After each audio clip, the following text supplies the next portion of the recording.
Hi, everybody. It's Mark from Flashback to the Track. So, you know that thing you do where you have a podcast and you have a guest on and you're like, hey, whoever, welcome to the podcast. How are you doing, whoever? Well, we didn't do that because we got so excited with our most recent guest, Peyton Sellers, that we were just shooting the breeze and we totally forgot to, welcome him to the show and introduce him. So, our guest this week is Peyton Sellers, and he is a short track driver from Virginia. He's a multiple track champion at South Boston Speedway. He's a former Richard Childress Racing development driver. He's raced in the Toyota AllStar Showdown. He's been all over different NASCAR series, the West Series, the East Series. He's done some Xfinity stuff, some truck stuff. And nowadays he's racing in the NASCAR Whelen All-American Series, trying to win the national championship. So please enjoy our interview with Peyton Sellers that doesn't have an intro. Although I guess this is kind of the intro.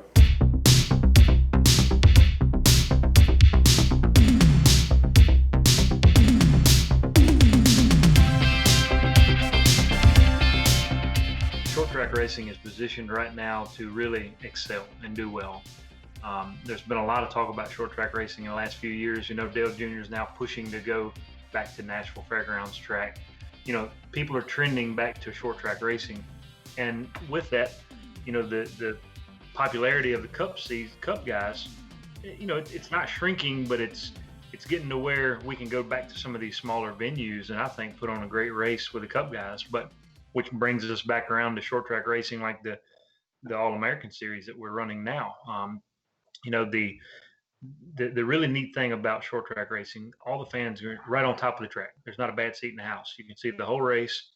You can see the fenders flying. You can see sparks. You can see the brakes glowing at night, things like that. So people like that more interactive side of things instead of just seeing cars go fast for 500 miles. So I feel like with the autograph sessions and the pit parties and things like that they do at some of these short track races, it gets the fans more involved and more clued into the details of short track racing. So Peyton, something I want to attest to because I go to some short track events mainly around Pensacola, New Smyrna, but a lot of them I see, you talk about that interaction with the fans, and it doesn't stem from just like you're saying with the autograph sessions. It even goes down to the practice days. I mean, how the fans have the access to come up to you, be approachable at times.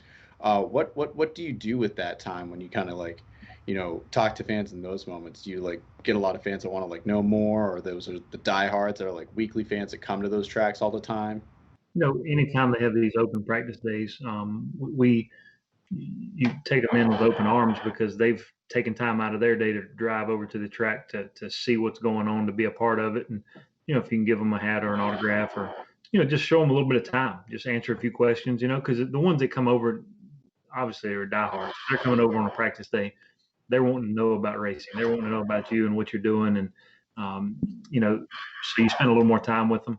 I agree with you. It starts at the roots. It starts at like short track racing. What are some examples for like fans that don't know much about short track racing? What are examples of like different regions, for example, like southern regions, and you got your northern regions, you got your western regions, but the westerns got a northern and southern regions as well. Yeah. So I've been very blessed to be able to race on all four corners of this country. I've raced in the New Hampshire, New England area. I've raced in Florida. I've raced in Los Angeles area, with like the AllStar Showdown over at Phoenix and in that area. But we've also raced in, Washington State. I've raced in Oregon. I've raced in Northern California. And what I've seen that's no different any part of the country you go to, there's core race fans everywhere. Dirt guys, local short track guys that just love racing, that want to be a part of it. We go to Stockton 99 Speedway in Stockton, California, and there's people lined up around the track twice to go to autograph sessions. You go to Monroe, Washington, to the racetrack up there, same thing. Diehard fans everywhere. We have the ability, we go to New Hampshire and race a couple times a year with trucks and cup and all that. And when we go up there, they're modified. They don't want to see cars with fenders. They want to see modified, open wheel modifieds racing. And they love their big modified guys up there. Ted Christopher was a god up there. Mike Stefanik was a god up there. And right now, there's diehard racing, and they want to see good racing.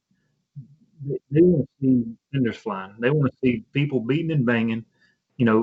But then they want to go in after the race and go see those drivers and get a T-shirt and autograph, and they're going to wear that thing religiously to work throughout the week and bring it back next weekend. So we've got to get those group of fans back in to where, when I was growing up, kids in middle school and elementary school and high school, they were wearing a Dale Earnhardt hat. They were wearing a Jeff Gordon T-shirt. They were supporting their driver. Nowadays, you don't see that fan support in a local elementary school. So we've got to redevelop and get these kids back to the track to get them back involved in the sport right now. And short track racing is an avenue for that to happen. It costs $10 to get in Saturday night at South Boston.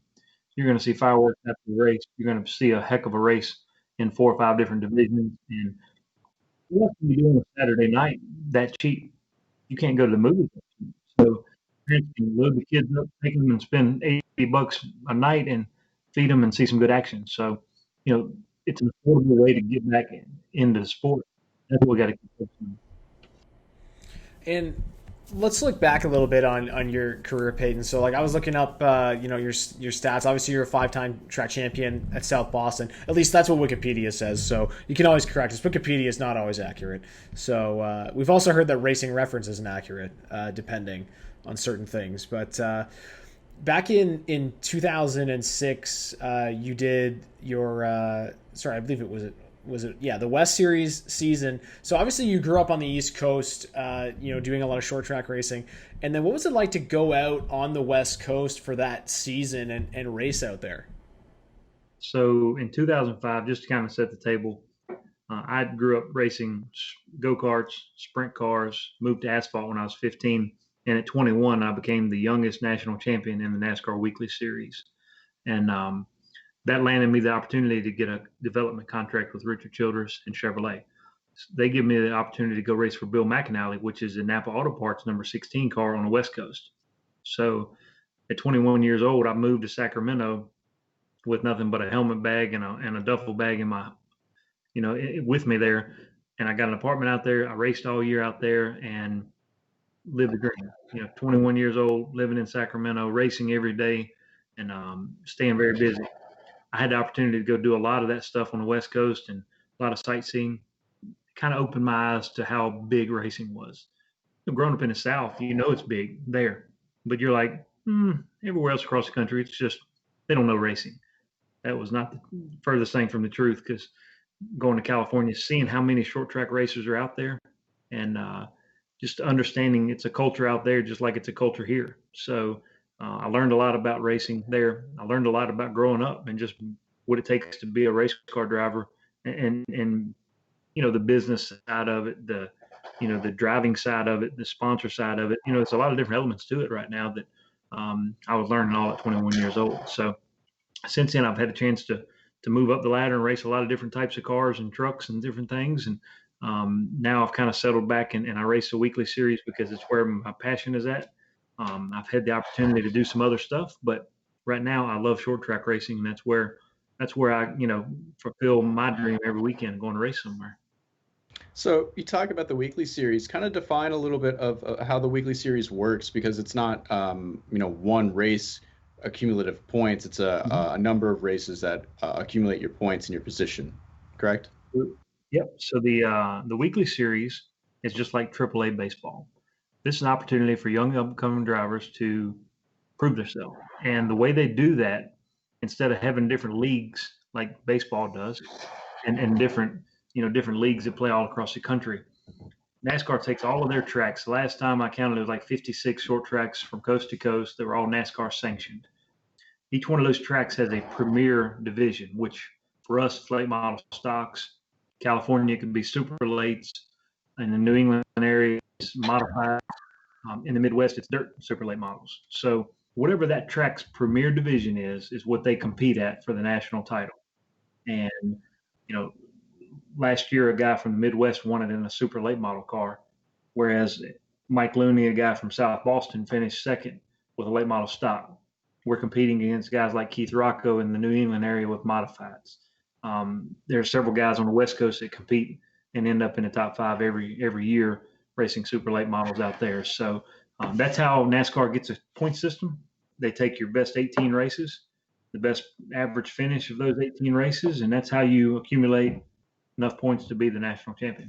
Last year, I finished sixth in the national points by 18 points.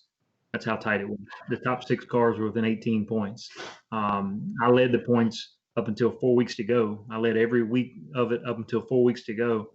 And 4 to go, I basically said, all right, I'm going to run third the rest of the weeks. I couldn't buy a win. We were trying hard and just couldn't muster up any wins to get those last few points to get us into that top spot. And what's it like on a weekly basis? Because obviously, like the All American Series is like going to be different levels of drivers, right? There's going to be older veteran guys like you, and then there's also like, you know, guys like the car you have with Jeb Burton, Daniel Silvestri. He's what, like 16, and he's racing against you guys at the same time. So what's it like having that mix? It's a melting pot for sure. I think the veterans, you know, for me coming up, I had veterans like Philip Morris, who was a multi-time national champion that I had to race against. And then I was the upcoming young guy that was tearing fenders off racing and learning how to race. But it's a melting pot because you've got the top veterans that have been to the top, settling back in at what they love. And then you've got the young up and coming guys that are trying to prove themselves and create a name for themselves. So competition has never been stiffer. I mean, it's a good melting pot for young talent and old talent, and it makes for tough competition. Yeah, no, it's awesome. And I was just going to ask you about some other points in your career. So obviously you've gone back to short track racing because it's really where your passion's at, as you said. But you really, do you feel like you as a driver with your talent level, do you feel like you got like a fair shake at the higher NASCAR levels? Or do you feel like a lot was left on the table there for you? No, for sure, a lot was left on the table. It's just such a tough market to break into, to be there and get the opportunity year after year. I had a couple of years where I had some decent cars that, you know, some decent rides that were, you know, just the timing was not right to be able to break through and be with a Hendrick or you know, a Roush at the right time. And I had an opportunity. I was on a development contract with Richard Childress Racing, but I never drove a Richard Childress team. He put me with another team to race, and we done well. In 2006, I won the Rookie of the Year. I won the Pole Award for the year. We finished sixth in points, but it was due to a blown engine, a blown tire, and a couple of bad races there. We competed for wins every week and had an outstanding year. But unless you're sitting in that seat that has got the best of the best week in and week out, it's hard for any driver to prove it. And that's the thing right now. Equipment is everything in this sport. Without the right funding and the right equipment, a driver is just not going to break through and start winning races. It just doesn't happen that way. So, and there's definitely a stigma attached to drivers, I think, when they take a ride, like a cheaper ride with a team that's not as good, and they run poorly, because to the outside looking in, they don't have the finishes, but they are a talented driver, right? And we saw that last couple of years with like Ross Chastain, where he was with a team that was really bad, had one opportunity in a good car and started winning right away, right? So really, you know, I talk about like, you know, Jeb Burton a lot because he's a buddy of mine, but like he's in that same boat now where it's like I'd rather have 7 races in a competitive car than 35 in a not competitive car. Absolutely, you know, and that's a tough thing as a race car driver. You feel like you got to be in that seat every single week. Jeb is to the point right now where he needs quality starts. He doesn't need quantity. He needs quality. And he's getting that with JR Motorsports. Obviously, this past weekend proved it. Hey, give him a good car and he'll go fast with it. You know, now the thing Jeb's got to work on is just trying to get more starts. The more you're there, the better you can run. But you got to be in good cars. You know, if you're playing baseball and you're not hitting against the best pitchers in the sport, you're not going to get any better. And that's what it's all about. You got to be in top level equipment to be able to run top level finishes. And you know, something too to your point, always something that's easy to do is look back, you know, after the fact and retroflect and reflect. But something you're doing actively is you're reflecting, but you're also providing guidance too for younger drivers. What's it like looking back and looking at yourself and your career and kind of giving some advice to younger drivers from your own perspective and journey? You know, in order for us to be able to race back in 2005, my brother and myself, we started maintaining cars for other people. We would take them in, hang bodies on them, you know, bolt them together, set them up, help them maintain them. Well, we've developed that business now. We've got 6 employees. We build and maintain cars for, 6 or 7 different drivers on any given week. This weekend, there's South Boston's big 4th of July race. We'll have 5 cars there competing out of our shop. So we've had the opportunity to work with drivers like Daniel Silvestri, who last year he was coming out of Legends cars and he was kind of a hot shoe in Legends and doing an excellent job. And then he had to kind of reboot and learn how to drive a stock car. But we knew he could race. We knew his performance and results had shown well in Legends car racing, but we had to reboot him to learn how to race a stock car. Thing's a lot wider. It's a lot heavier. It's got a lot of tire on it that he hadn't been used to. So it's very it gives you a sense of accomplishment to know that you have taken a young driver, you've worked with him, you've given him advice, and see him succeed. We've got Colin Garrett, who is a young driver that's now running some Xfinity races, and we helped him from his 4-cylinder cars the first time he ever raced to winning late model races and competing for championships, and now he's getting the opportunity to race in Xfinity races. And so it's nothing more accomplishment, for me to be able to watch him race on Saturdays on TV. So, it's good for them, but it's even better for me knowing that I was kind of a small part of helping them get to that next level. And what about you in your career? Who are some drivers that really helped you out that you look up to? There's a lot of guys that have kind of been role models for me through the years. I had a brother that raced. He's now my crew chief. And, I always watched him race and I always like, man, I want to be like my big brother, So that was one kind of a hero that I had.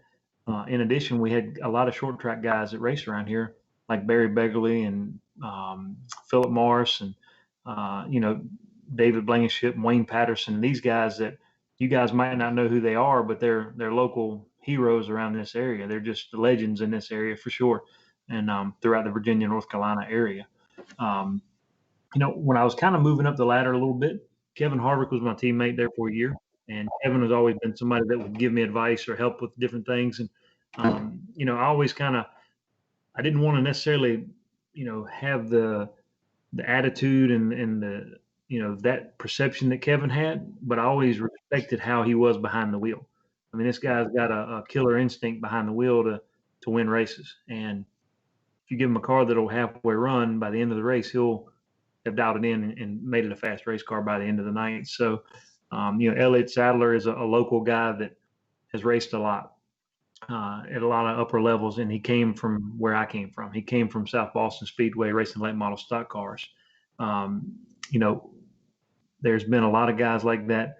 Jeb Burton, I mean, he's a wealth of knowledge there that always is willing to talk you out and help you with different advice and things like that. So there's a lot of local guys there that have kind of been role models for me to help give some advice and help me moving up the ladder.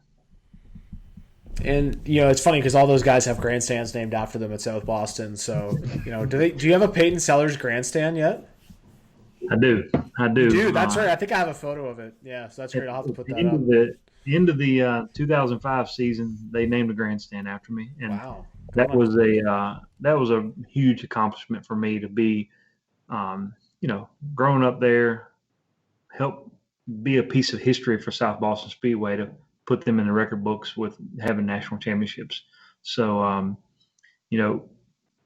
I've been very fortunate. Our local community here put me into their Sports Hall of Fame 2 years ago, and things like that. I mean, you're getting old when they put you in the Hall of Fame already, but and it's a local Hall of Fame, but it's something for me to be proud of for sure.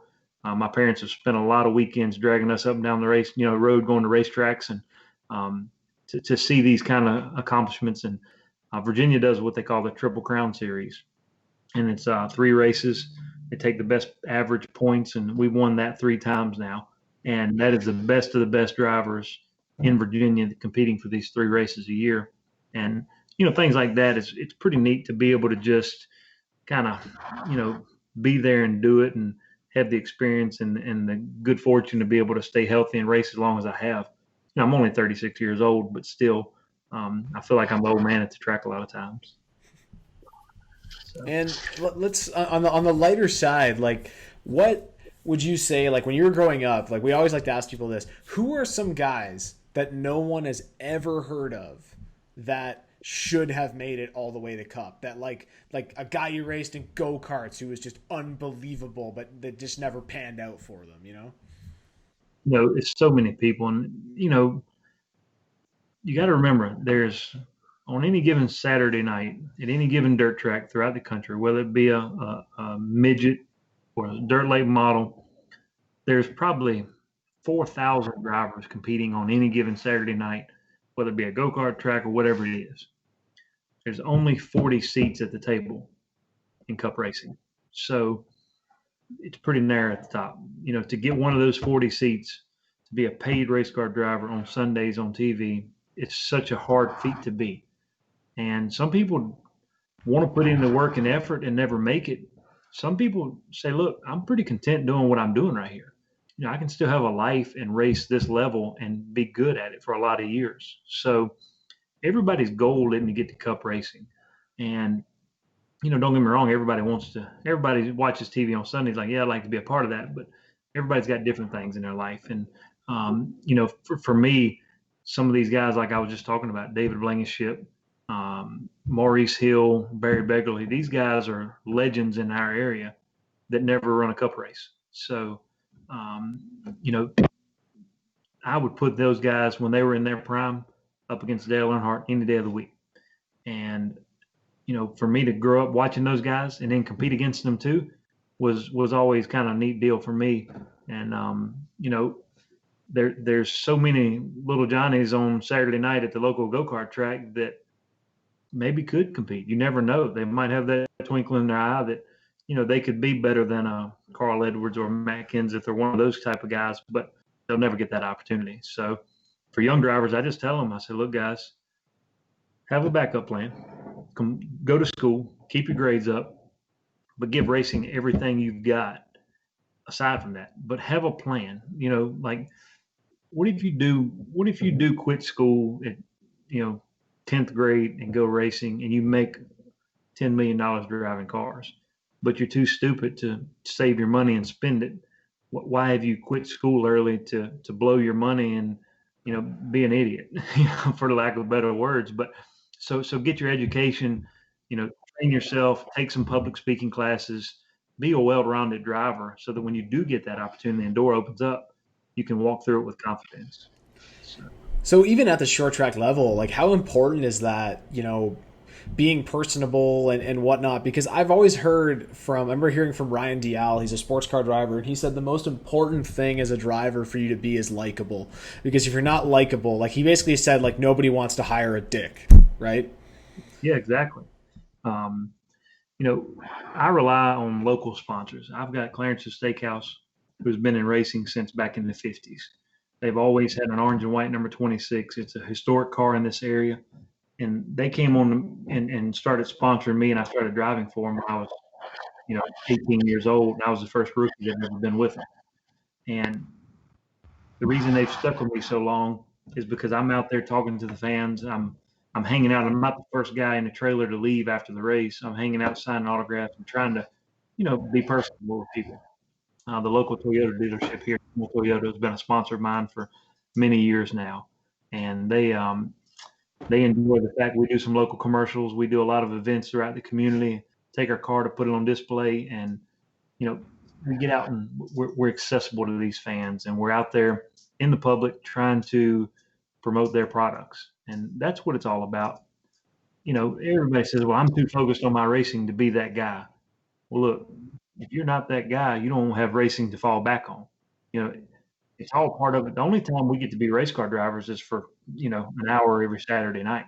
The rest of the week, we better be getting, our ducks in a row to be able to buy tires to go race that weekend. So it's all part of the game. You gotta enjoy your racing, but you also got to be a good, promoter of whatever company that is that's putting money behind you.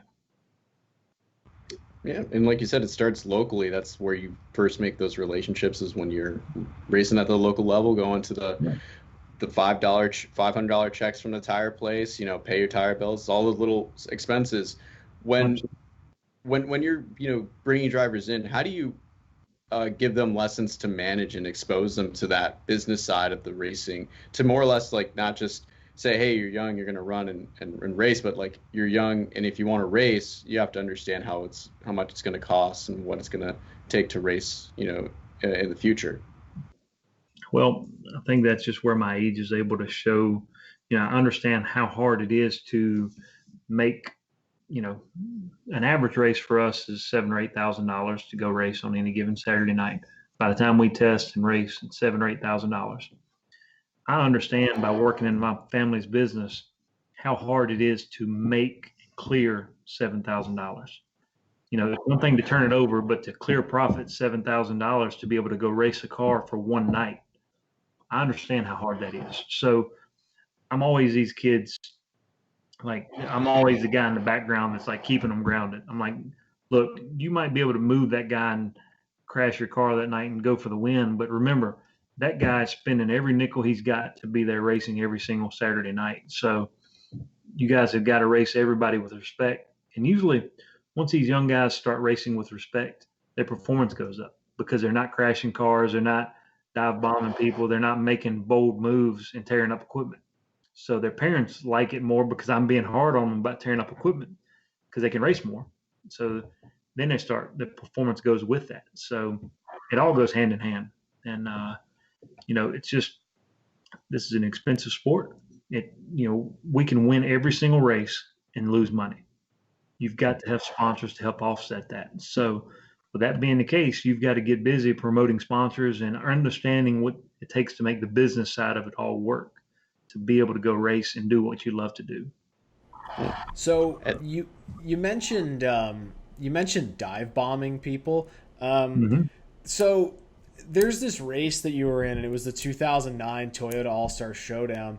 And we have to ask you about this. I know it's probably a soft spot, but can you just take us through the last 2 laps of that race and what happened? Because that was not great. What ended up happening on the last lap between you and Joey Logano.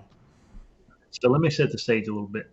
We had gotten some sponsorship dollars together from a company out of Canada, and they were promoting a new product they were bringing in, and they had basically put all their money into me going out there. That was their marketing budget. They spent it on me. We went out a week early. We were on KTLA TV stations. We were pumping their product, and we drug our car out there in a 42-foot enclosed trailer, gooseneck, in a dually pickup. The rest of these guys were out there with Gibbs and Childress and these bigger teams, the two-car stackers, a backup car, and all that. They all flew out there. We drove our truck and trailer out there. The AllStar Showdown was the biggest short track race going for about 7 or 8 years there.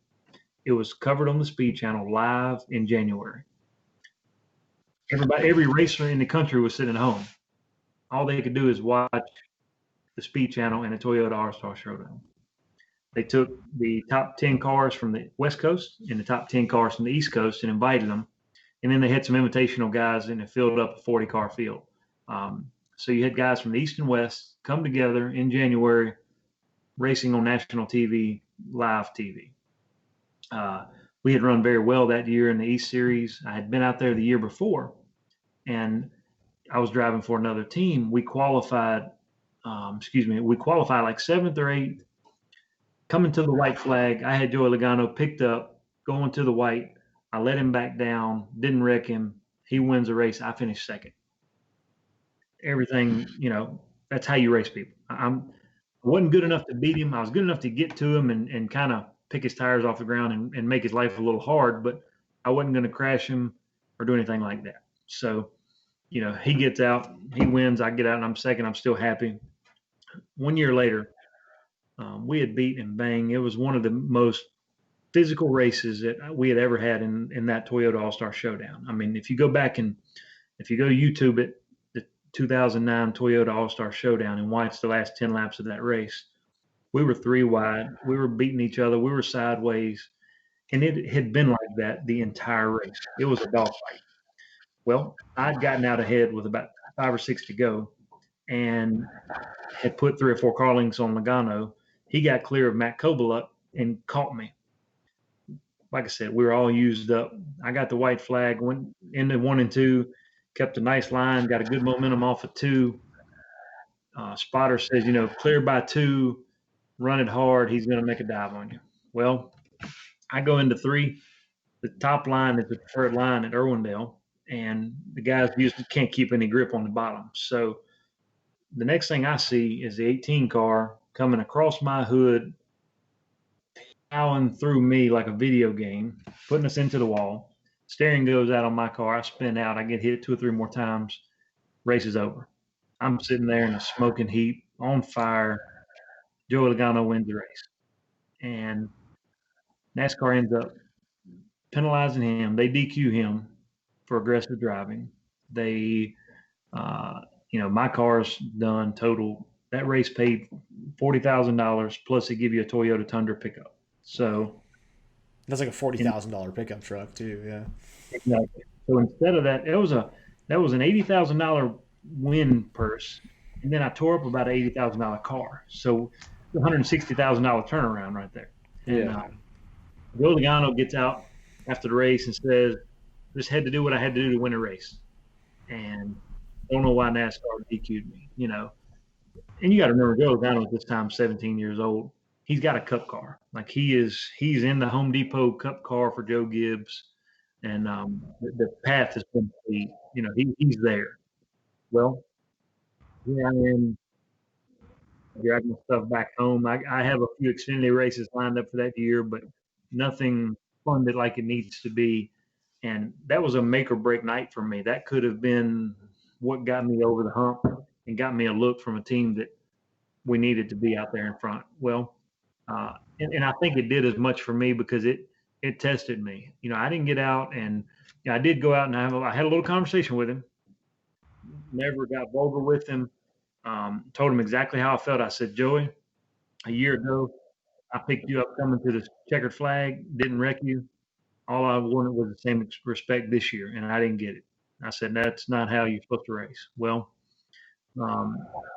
I think if it had been a year earlier and it would have been on the other foot, I don't think I would have wrecked him, knowing what was happening the following year. And also feel like my temper would have struck, and I would have probably tried to jerk him out of the car and beat him like a drum. But God has a way to work in all of us and teach us things and show us ways to control our tempers. And he was definitely working on me that night because I don't know if you guys watched it, but my interview, I was pretty calm and collected. And I kind of took the high road on it. And as easy as it would have been to just bash him, because everybody else was bashing him, you know what I mean? I didn't have to. They were already doing it. So, I had a cool head. And I think looking back on that night, there was a ease or a sense of calmness over me that night that allowed me to be able to deal with that probably a little bit younger in my career that I wouldn't have been able to do that. So everything happens for a reason. I had an opportunity to race a lot more after that.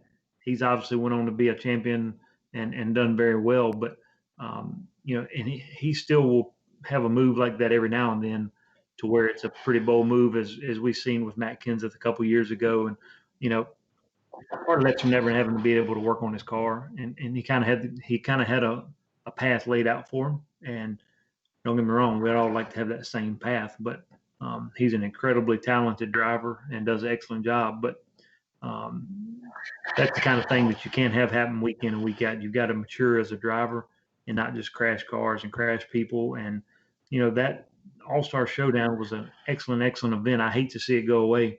Irwindale is an excellent track. It breeds great racing, and I hope they can get some momentum back.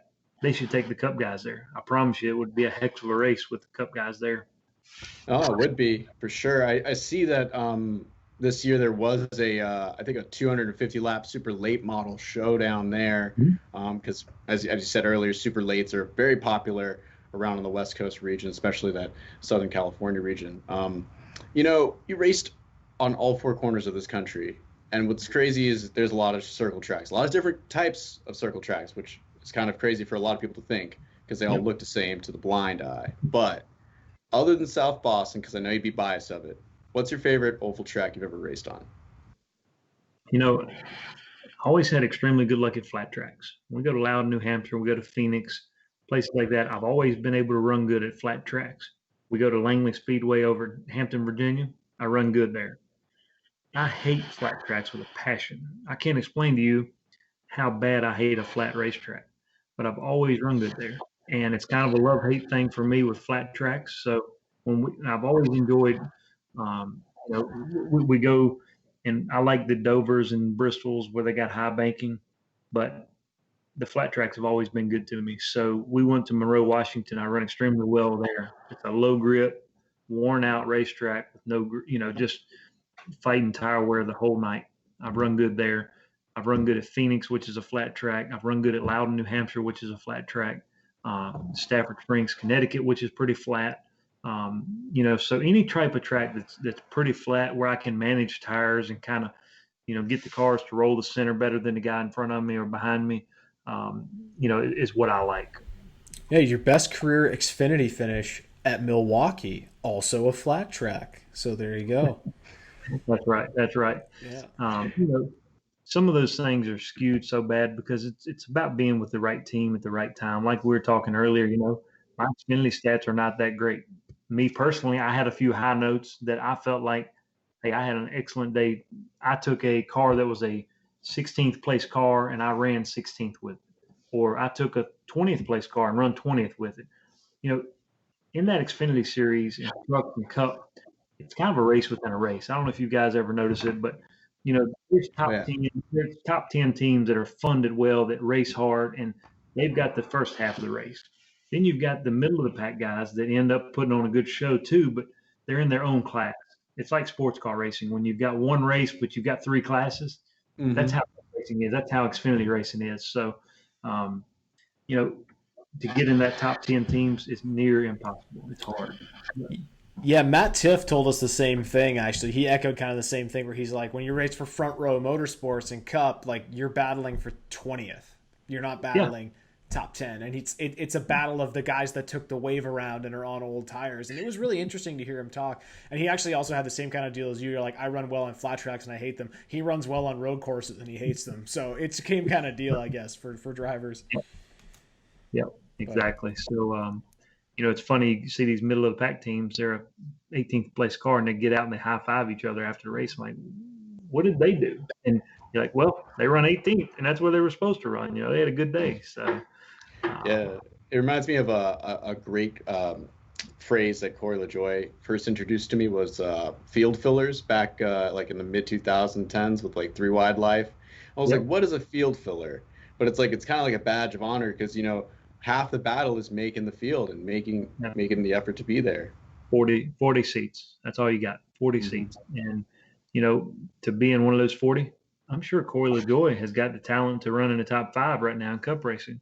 He doesn't have the funding, doesn't have the opportunity. So he's got to be out there week after week, like a Matt DiBenedetto that stayed around a long time. Now he's got a top ride. That's what it takes. There's going to be some seats opening up here in the next few years, I think, that will open the door for some more of those guys. And, young up and coming drivers just have to keep their cool about them, stay focused, and try to position yourself to where they're comfortable and an owner doesn't feel like it's a big risk. If an owner feels like he's going to, this guy's got a lot of talent, but he wrecks a lot of cars, the money's not there right now. So they're not going to put a talented guy that wrecks a lot in a car. They're going to put a mediocre driver in a car that doesn't wreck a lot, that can get them decent finishes, because it's at the end of the day, it's about being there week after week. So, it's a challenge all the time to figure out what it takes to stay in that top 40 seats. So the one of the last things I want to ask you about. So you mentioned sports car racing. You brought it up. I didn't. There's a model of a Daytona prototype behind me, and I looked at your stats, and you've driven one of those before. And I would very much like you to tell me that story, because you're not the guy that people think about as having run the Rolex 24. But back in the day, everyone ran that race. So, the Grand Am series came out with the Daytona Prototypes, and they're just bad cars. I mean, they're just fat, a lot of downforce. Ugly as sin, too. Yeah, they're not American Le Mans cars. They're not No. they're not those type of prototypes. These are gritty race cars. They're not very luxurious cars. They're hot. They're just, but people were racing them. They had big sponsors. The series was going well. They had a couple good names in the series, and then they had a bunch of paid drivers. Well, I live in Danville, Virginia. We've got VIR right here in our backyard. I run a lot of laps out there throughout the years, and there were some teams out there. One of them, Synergy Racing, who had prototypes. I don't know if you guys remember Bert and Brian Frizzell. They were prototype guys that ran for a while. They're brothers.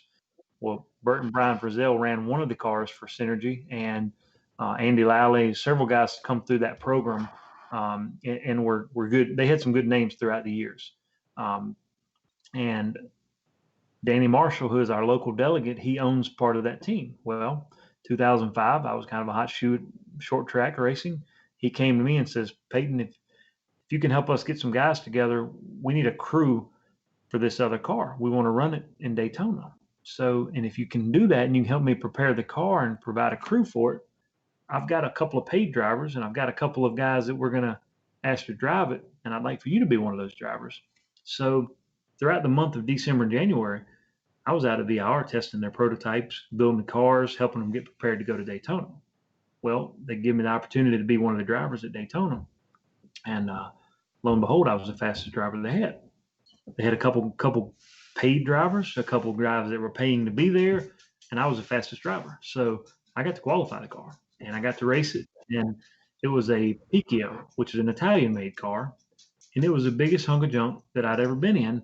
And I didn't know it at the time because it was a cool car. It was fast, and we were just not as dependable a car as we needed to be. We had some failures throughout the race, and we ended up racing about half the race, and we held our own up until we had some engine troubles. We had a BMW powered engine at the time, but that was an opportunity of a lifetime for me to be able to say I run Daytona and a Daytona prototype in the 24 hours. I'd grown up watching that race. I continue to watch that race.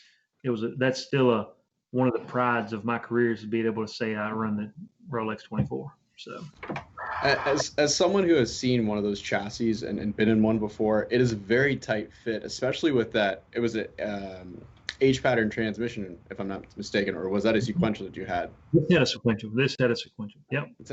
So talk about the differences between yourself and your other co-drivers. Did you have to go through a lot of a learning curve with the driver changes, or was that another fluent thing for you to adjust to? We had a pretty universal seat. I was one of the bigger drivers, so the little guys had to kind of just jump in and throw a pad in with them. I'm 6'1". At the time, I was 205, so I was 6'1", 205. I was one of the bigger guys in the car. The other guys just jumped in with a seat insert. Then when they jumped out, they took it with them, and I bailed right in. So the seat was kind of fit for me, and they had to put in padding to get used to it. Now, those cars are a challenge to get in and out of. You had to kind of flop your way down into them. It wasn't a natural fit into those cars. So we made good pit stops. We had all that kind of worked out. We done a lot of practicing, swapping drivers, and you got to swap a water bottle. There's a lot of stuff that goes with a driver change there. And usually those cars, you get 4 tires and fuel way before the driver gets swapped out. So you got to make sure all your belts are hooked right, make sure everything's locked and loaded like it needs to be before you take off. So. And do you watch a lot of other racing, Peyton? Like, do you watch like IMSA, and did you watch Grand Am when you were in racing and all that?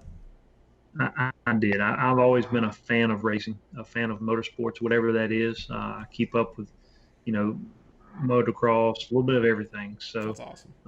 Anything that's a power sport, I try to be involved in it and at least know who the characters are. I might not keep up like Formula One racing. I thoroughly enjoy Formula One racing. I'm not going to get up at 4 a.m. to go watch practice though. I'm in the same boat. Like, I'll watch it, but I don't watch the Japan race. I'm not staying up till 3 a.m. It's not happening. That's right. The Netflix has got that F1 series on right now where it kind of goes behind the scenes with the drivers. It's so and that's good. been a cool thing for me because you learn the drivers' personalities, and you can't see that on the TV on Sunday morning watching their races. You kind of show them throughout the week and everything, and you see those guys are gritty too. I mean, they have they don't like each other. None of them are friends with each other. They're all pretty cutthroat, it seems like. And to see that side of that sport has been very cool. That's awesome, man. Well, thanks again, Peyton. I think we'll wrap it up. Thanks for joining us. It's been really cool to talk short track racing and really cool to hear about your experiences. And thanks for talking about the Joey Logano thing. I know it's probably a rough spot for you, but we appreciate it. So, yeah, and Peyton, I'd be remiss. Joey, he was a friend of mine before that. Joey's a friend of mine now. It took him about a year and a half, 2 years to get to where he would come around and start speaking. I think he kind of didn't know what he had done at the time and how I was going to react to it. But we're friends again. We talk, and that's a great thing about racing. We're all have that competitive spirit, and you got to let that stuff go. Right on. And I'd be remiss if you wouldn't let us, let you get a plug as far as what are some of the upcoming events on the schedule for Seller Burton Racing. Whether you guys are going to run a lot of South Boston, any other tracks on the schedule. So right now, South Boston is our main focus. It's the first leg of the Virginia Triple Crown this coming Saturday night at South Boston. Then we go to Langley Speedway the end of July for the second leg of the Triple Crown. And those are two kind of the crown jewels of short track racing in this area. And that's what we're preparing cars for right now to go this weekend. So it's busy times right now. The COVID has kind of kept us all at home and out of the spotlight for a while. And we kind of built cars and stayed busy, but now it's go time. The tracks are starting to open back up with limited fans. This past weekend at Dominion Raceway, I won the first race. Daniel Silvestri, my teammate, won the second race, and no fans. So it's very like, how do you get out and look excited with no fans there? It's just as hard to win the race, but you want to do it in front of crowds. So hopefully our governors will get on the ball and let us start having some fans and come out and watch us race. And one last question. Could you do a lap of South Boston with your eyes closed? I don't think I could. No? You couldn't win the pole with your eyes closed? You've probably got, 100,000 laps there? I've got a lot of laps there. But it's so narrow and these cars are fast, and you gotta stay focused. But it's fun for me because it does come natural to me to be able to go there and race because I do have so many laps there. And I take it for granted sometimes that I've been there so much. So when I'm teaching one of these young drivers, they come to me before they ever make a lap and they say, well, tell me what to do. And I won't do it. I'll be like, look, you go run a practice. You go run it. Get your head wrapped around what you got going on there. And then I'm going to talk you through it and tell you what you did wrong and what you need to do different. So, I try not to take for granted my experience and my lap time, my seat time when I talk to these young drivers. And if people want to follow you on social media, Peyton, are you active on social media? Can people follow you? I am Facebook, Twitter a little bit, and that's about it. I have an Instagram account, but. And what is your? Is it just like Peyton Sellers on Facebook? It is Peyton Sellers, and I've got a personal page and a driver page as well. So check that out and keep up with us. I usually put on there where we're going, what we're doing, how we finish, and that sort of thing. So we try to keep it up a little bit as we go. All right, awesome, man. Thanks so much again, and stay safe and good luck on your big 4th of July weekend. Anytime, you guys have a great one. Thank you. Take care. Thank you.